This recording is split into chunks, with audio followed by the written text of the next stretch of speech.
Ils se sont une nouvelle fois levés au petit matin à l'appel de l'AG interprofessionnel.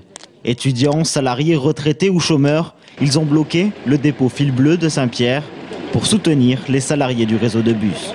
On lèvera le blocus que lorsque la direction de Fil Bleu aura validé le préavis de grève qui permettra aux salariés de Fil Bleu de partir en manifestation et en grève pour la journée de jeudi 28 octobre.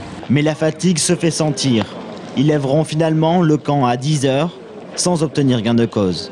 Qui nous ont menacé de faire intervenir les forces de l'ordre et de prendre individuellement notre identité de façon à ce que Fil Bleu porte plainte contre nous. Il n'y a pas d'essoufflement, il y a un vrai enthousiasme quand on voit que les gens sont capables, alors qu'ils ne sont pas en grève, de se lever à 3 h du matin tous les jours pour aller faire une action, soit de blocage de l'énergie, soit blocage de transport, etc.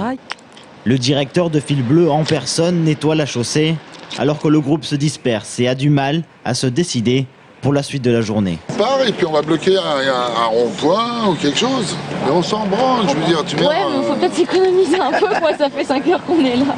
Des actions désordonnées et inefficaces. C'est le reproche fait par les syndicats qui craignent un effet négatif sur l'opinion publique. C'est évidemment visiblement un petit nombre qui décide d'organiser des actions de ce type-là, en n'associant pas du tout l'intersyndicale, aucune réflexion avec les autres centrales syndicales. On n'est pas forcément très favorable à des blocages constamment qui nous considérons que ça pénalise un peu plus le mouvement que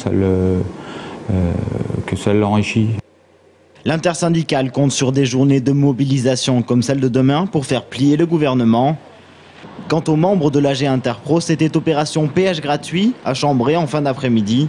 Mais devancés par les gendarmes, ils se sont contentés de distribuer des tracts sous haute protection.